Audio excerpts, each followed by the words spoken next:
So hello guys, welcome back to the channel again, and I have another question about BMW E30. So when I turn the ignition key, you can see a whole bunch of different warning lights are lighting up. As soon as I start it, they all go away except this one, which I believe means you have to change brake pads or so. And yeah, that's the thing that kind of bothers me, because there are no physical sensors going to the brake pads.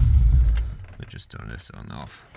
So yeah, there are no physical sensors going to the brake pads, and the brake pads are new, at least on the front one. I changed them, new brake discs, new brake pads and everything.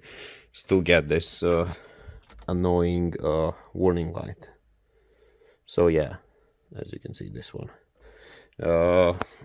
I just have a question, like, is it something that I need to do reset via diagnostic tools, or is there some kind of loose wires somewhere in the car, in a wiring loom, that I'm not aware of, and they're supposed to be going for brake pads? I know on the modern cars they have like a kind of sensors. Let me just show you one. So this is the sensor that came from my E90 BMW.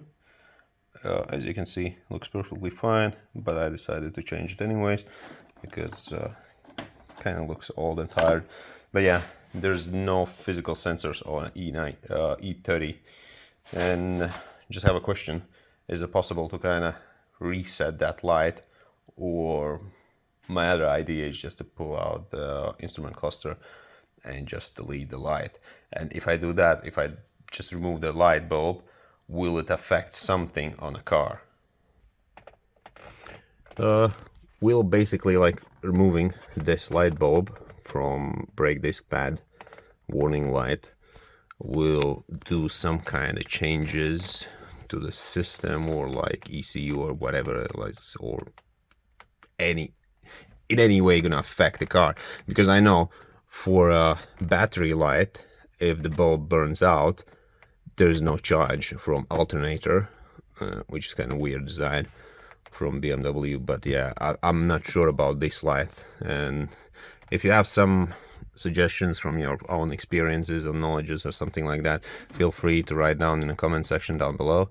And yeah, because that light is quite annoying, especially when you drive during the night time, because it's quite bright and irritating, to be honest. And yeah, if you have some questions, not questions, but suggestions how to kind of like deal with that light, feel free to write down in the comment section down below. And yeah, as always, thank you for your time, thank you for watching this video, and probably see you next time, guys. Cheers.